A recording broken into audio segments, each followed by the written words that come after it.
பொண்ணு ஓட்டு போட வர்றாங்க, அவங்களுடைய ஓட்டு ஏற்கனவே போடப்பட்டிருந்தது. அவங்க பேட்டி கொடுத்தாங்க. ஆனா அப்ப கூட என்னை செய்தியாளர்கள் கேட்கும்போது நினைச்சேன் எதேச்சியா நடந்திருக்கலாம் அப்படின்னு நினைச்சேன். ஆனா திட்டமிட்ட அராஜகத்தை இப்பொழுது திமுக நிறைவேற்றிட்டு வருது. 55-50 விழுக்காடுகள் ஓட்டு பதிவான நிலை எல்லாமே சீமானுக்கு விழுந்த ஓட்டுகள் என்று தெரிந்த உடனே வெளிப்படையா செய்ய ஆரம்பிச்சிட்டாங்க. இப்ப சொல்ற பாருங்க, 221 வாக்குச்சாவடிக்கு போற பிரகாஷ் அப்படிங்கறது தங்களோட வாக்காளர் அட்டை ஆதார் அட்டை எடுத்துட்டு வராரு. ஆனா அவருடைய வாக்கு ஏற்கனவே போடப்பட்டிருக்கு. அவர் போராடல, நாசமா போகட்டு போறார், நொந்து போய் போறார். அடுத்து பாத்தீங்கன்னா 73வது வாக்குச்சாவடி பெரிய வலசு சேலத்திலிருந்து வந்து வெங்கடேஸ்வரர் ஒரு ஓட்டு போடுறாரு.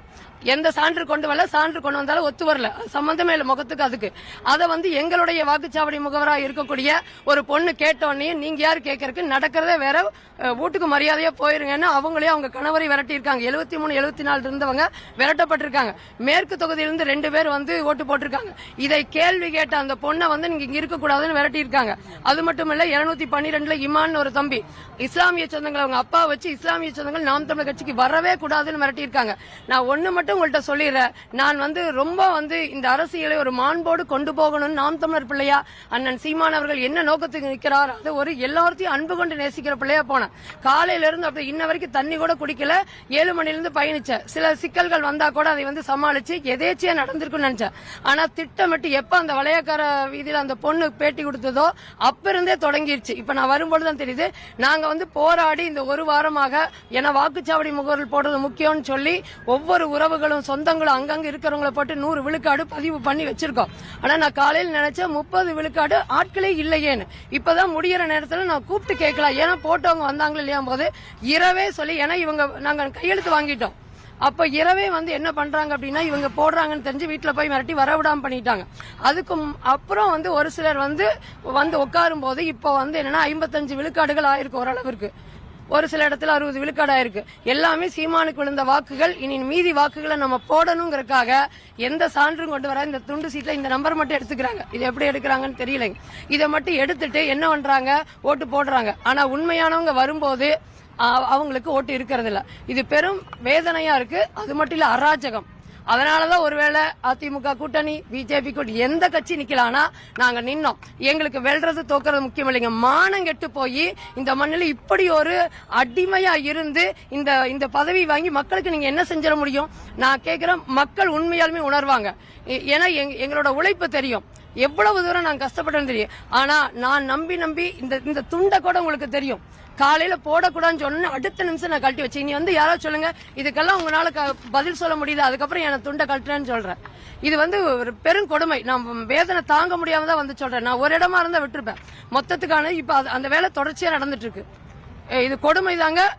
என்ன சொல்றது, இந்த மக்கள் வந்து உணரணும்னு நான் அன்பா கேட்டுக்கிறேன். நாம் தமிழர வாக்குச்சாவடி முகவரா வந்த தம்பிகளை நேத்துல இருந்து விரட்டி நான் என்ன இத்தனை பேர் இல்லாம இருக்காங்கன்னு இப்ப நான் அழைப்பு கொடுத்து கேட்ட பிறகுதான், காலையிலிருந்து ஓடிட்டே இருந்த எல்லா பகுதிக்கும் கேட்ட பிறகுதான் தெரியுது வர விடாம பண்ணிருக்காங்க.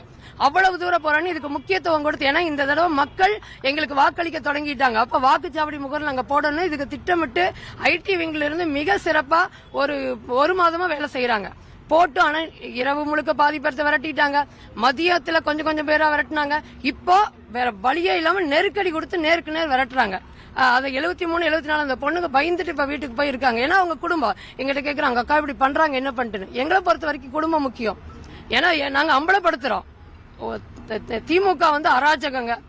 இதுக்கு மேல வந்து நான் என்ன சொல்றது இல்ல, கேடுகட்ட ஒரு அரசியல் செய்யறாங்க.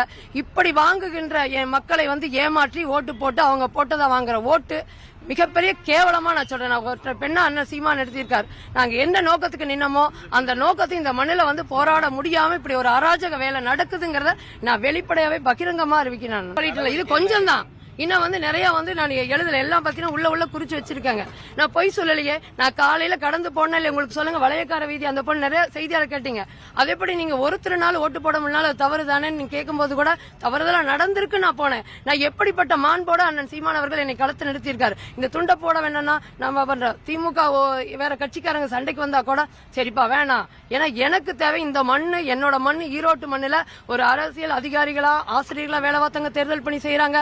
மற்ற என் தம்பி தங்கைகள் எல்லாம் அந்த பொறுப்பாளர்களா இருக்கிறவங்க, தாசில்தார் அலுவலகம் இந்த மாதிரி எல்லாமே நல்லவங்க. இவங்களுடைய இந்த வாக்கு திமுகவினுடைய அராஜக வாக்குச்சாவடி முகவர்களால் ஒட்டு மொத்தமா அத்தனை பேரும் பாதிக்கப்படுறாங்கன்னு சொல்லுவேன். காக்கி சட்டை போட்டு அவங்க கேட்க முடியல. இன்னும் சொல்ல போனா நாங்க இது கொடுத்திருக்கோம், சிசிடிவி கேமரா, இத்தனை தொழில்நுட்ப வளர்ச்சி இருந்து ஏன் அவங்களால அதை இது பண்ண முடியல? எங்கேயுமே கிடையாது.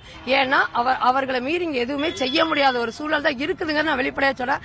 நான் காக்கி சட்டை அணிஞ்ச காவலர்களையோ மற்ற அலுவலகங்கள் இருப்பாங்க பாத்தீங்களா, தாசில்தார் அலுவலகம், அந்த தேர்தல், அவங்கள நான் தப்பே சொல்ல மாட்டேன். ஏன்னா அவங்க வெளிப்படையா சொல்லிட்டாங்க, அதிகாரம் மிக வலிமையானது, அது போனாதான் உங்களால செயல்படுத்த முடியும் வெளிப்படையாவே என்கிட்ட சொன்னாங்க. இந்த கொடுமைகள் இந்த மண்ணில் நடக்குது.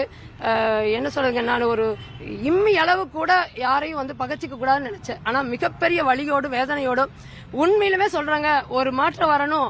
இதனால நான் இந்த இடத்துல சீமானை ஊத்திட்டு எரிஞ்சு போனா இந்த தேர்தல் சரியா நடக்கும், இப்படி ஒரு அராஜகம் நடக்கும்னு நான் உயிர் விட கூட தயாராக்குறேன். ஏன்னா அவ்வளவு வேதனை சுமந்துட்டு வர.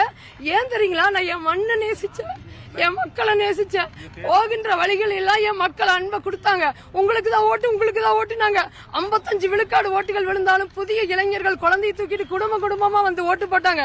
இது உறுதியான ஒண்ணு இந்த வேலை பண்றாங்க. எவ்வளவு இன்னும் சொல்ல போனா, நான் மாற்றுக் கட்சி சேர்ந்தவங்களோட நேசிச்சு காலையில இருந்து அந்த வாக்குச்சாவடியில் உட்காந்து திமுக முகவர்களை கூட சாப்பிட்டீங்களா, வாழ்த்துக்கள் சொல்லிட்டு வந்தேன்.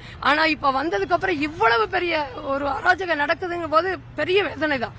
ஆனா இதுக்கு பதிலடி என் மண்ணினுடைய மக்கள் உறுதியை இன்னைக்கு இல்லைனால் ஒரு நாள் கொடுத்தே தேர்வாங்க. இது நடந்தே தீரும்.